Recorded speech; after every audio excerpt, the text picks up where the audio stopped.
Ya, assalamualaikum warahmatullahi wabarakatuh. Saya ingin menjelaskan materi audit fungsi perencanaan dan pengadaan SDM. Latar belakang pengadaan adalah proses penarikan, seleksi, penempatan, orientasi, dan induksi untuk mendapatkan karyawan yang efektif dan efisien, membantu tercapainya perusahaan.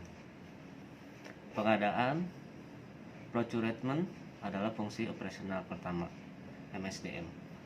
Pengadaan karyawan merupakan masalah penting, sulit, dan kompleks karena untuk mendapatkan dan menempatkan orang-orang yang kompeten, serasi, serta efektif tidaklah semudah membeli dan menempatkan mesin. Karyawan adalah aset utama perusahaan yang menjadi perencanaan dan pelaku aktif dari setiap aktivitas organisasi. Mereka mempunyai pikiran, perasaan, keinginan, status, dan latar belakang, usia, dan jenis kelamin yang heterogen yang dibawa ke dalam organisasi perusahaan. Karyawan yang cakap, mampu, dan terampil belum menjamin produktivitas yang kerja yang baik kalau moral kerja dan kedisiplinannya rendah.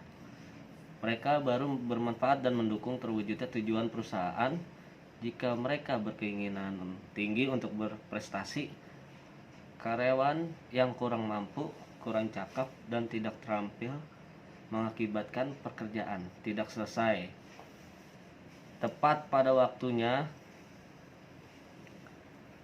Kualitas dan kuantitas karyawan harus sesuai dengan kebutuhan perusahaan supaya efektif dan efisien menunjang tercapainya tujuan. Bab 1, pengadaan SDM. Pengadaan SDM, proses kegiatan untuk memperoleh SDM yang berkualitas dan sesuai dengan informasi yang ada. Menentukan kualitas SDM, analisis pekerjaan yang menghasilkan deskripsi pekerjaan dan spesifikasi pekerjaan. Menentukan kuantitas SDM, analisis beban kerja dan analisis kebutuhan tenaga kerja. Next, analisis jabatan, job analysis, prosedur untuk mengumpulkan, mengelola, menginterpretasikan, dan menyimpulkan segala fakta yang relevan dengan pekerjaan secara sistematik. Kegiatan analisis jabatan, pengumpulan data pekerjaan, mengolah data menjadi informasi jabatan pekerja, menyajikan informasi bagi program-program tertentu, memberikan layanan pemanfaatan informasi pekerjaan bagi pihak yang membutuhkan.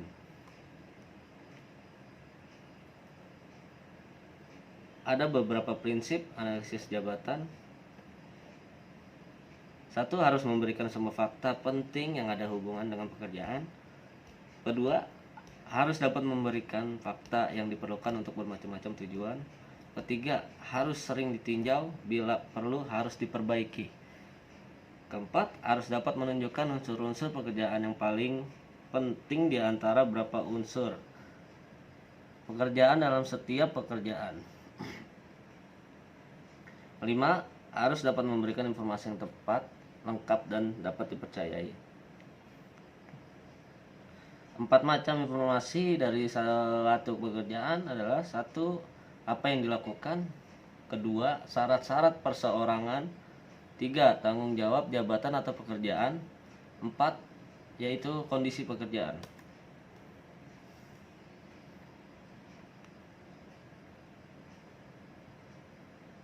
Manfaat informasi analisis jabatan: untuk menentukan tugas dan tanggung jawab apa yang harus dilaksanakan oleh karyawan yang diserahi suatu pekerjaan. Untuk menentukan basis rasional bagi struktur kompensasi, tunjangan, atau insentif lainnya. Untuk menilai tantangan lingkungan yang mempengaruhi pekerjaan individu. Untuk merencanakan SDM pada waktu yang akan dan menunjukkan hubungan dari pekerjaan yang satu dengan yang lain. Menentukan pendidikan, keterampilan, atau pengalaman. Proses analisis jabatan. 1. Tahap persiapan. 2. Mengumpulkan data.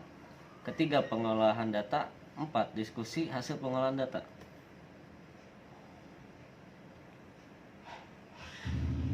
Di sini saya ingin menjelaskan output dari analisis jabatan. Deskripsi uraian tentang jabatan merupakan suatu pernyataan tertulis yang menguraikan fungsi, tugas, wewenang, tanggung jawab, kondisi kerja, dan aspek lainnya. Deskripsi pekerjaan yang baik. 1. Sistematis. 2. Jelas. 3. Ringkas. 4. Tepat. 5. Taat ajas. 6. Akurat.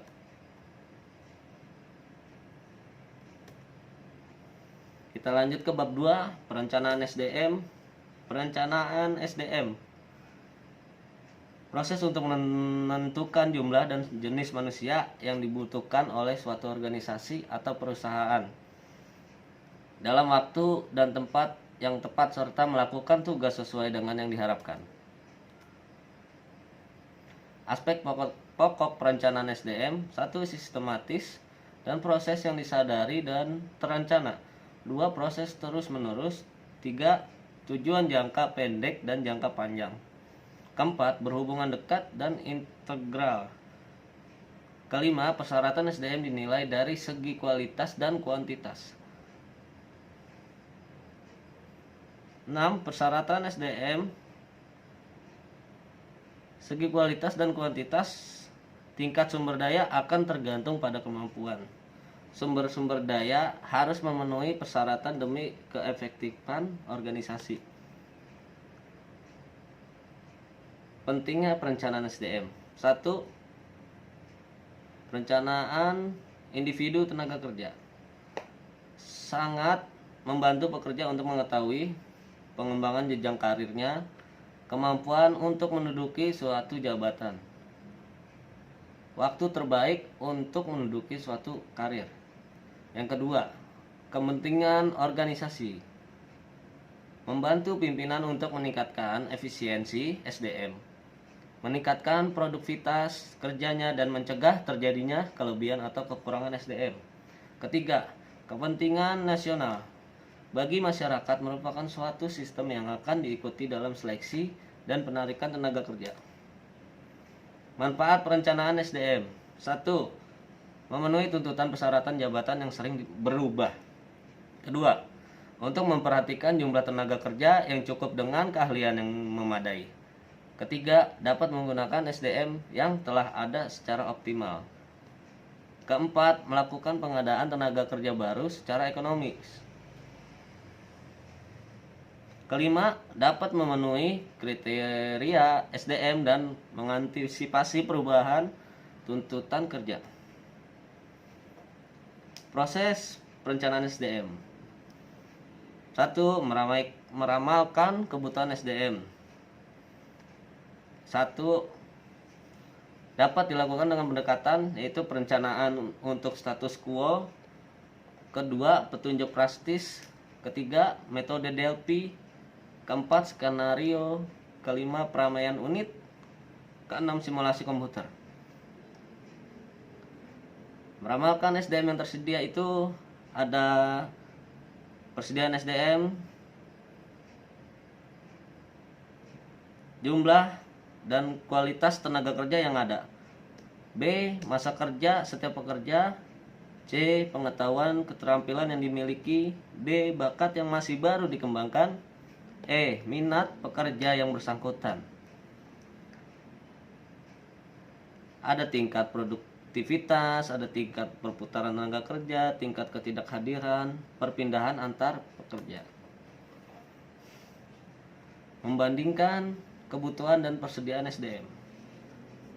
Perbandingan kebutuhan persediaan SDM menghasilkan 3 kemungkinan, yaitu 1. Permintaan. 2. Kekurangan SDM. 3. Kelebihan SDM. 4. Merencanakan kebijakan dan program. Kebijakan dan program yang perlu dipertimbangkan adalah jangan sampai terjadi kekurangan atau kelebihan SDM dalam organisasi dalam jangka waktu yang terlalu lama.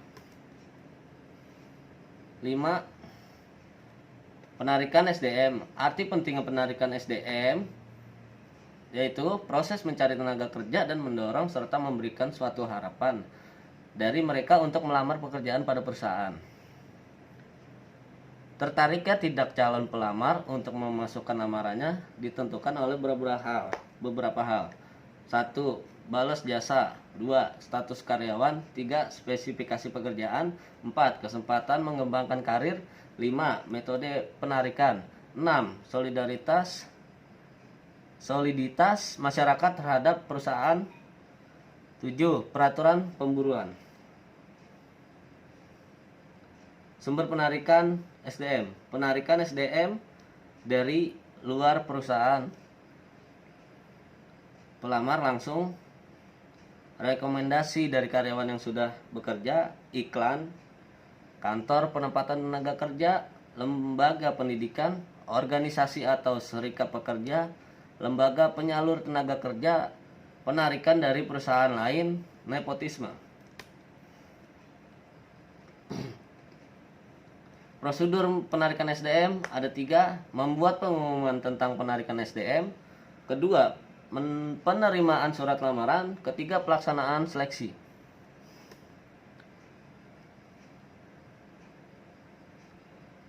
Kendala dan evolusi penarikan SDM.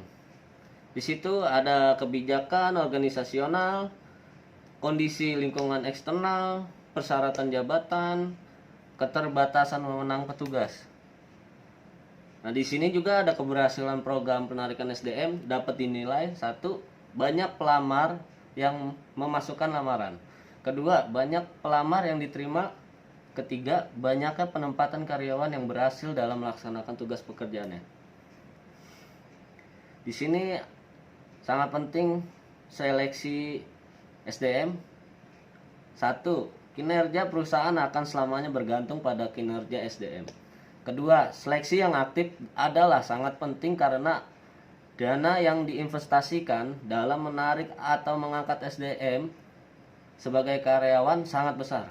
Ketiga, globalisasi yang disertai dengan revolusi komunikasi dan informasi, kemajuan ilmu pengetahuan dan teknologi, dan persaingan yang semakin ketat memerlukan SDM yang berkualitas tinggi. Untuk itu, seleksi memegang peranan penting. Nah, di sini ada prosedur seleksi SDM. Prosedur yang bisa dipergunakan. 1. Seleksi administrasi.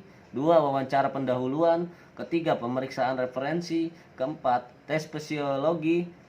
Kelima, wawancara lanjutan. Keenam, pemeriksaan kesehatan.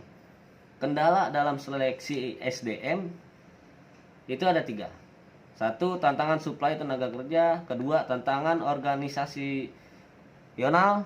Ketiga, tantangan kesamaan kesempatan.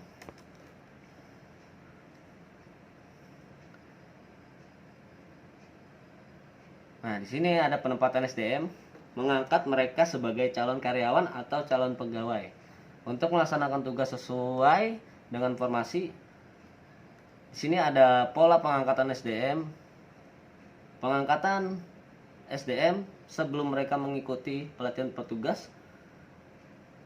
Pelatihan petugas dulu, baru pengangkatan sebagai calon karyawan. Nah, di sini juga ada orientasi sumber daya manusia. Program orientasi perlu dilakukan bagi karyawan baru agar dapat menyesuaikan diri dengan lingkungan kerja yang baru.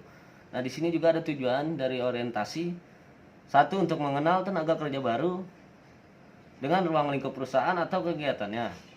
2. Memberikan informasi tentang peraturan, kebijakan, dan ketentuan perusahaan. Ketiga, untuk menghindari timbulnya kekacauan pelaksanaan tugas.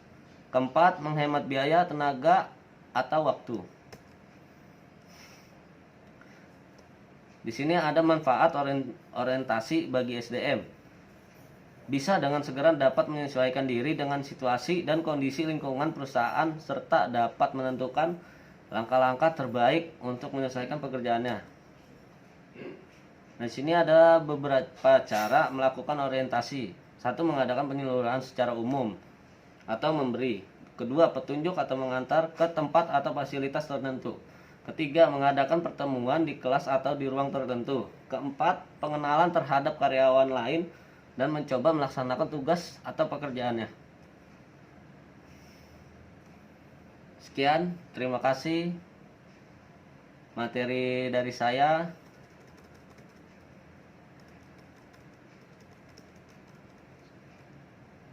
Tentang audit fungsi perencanaan dan pengadaan SDM.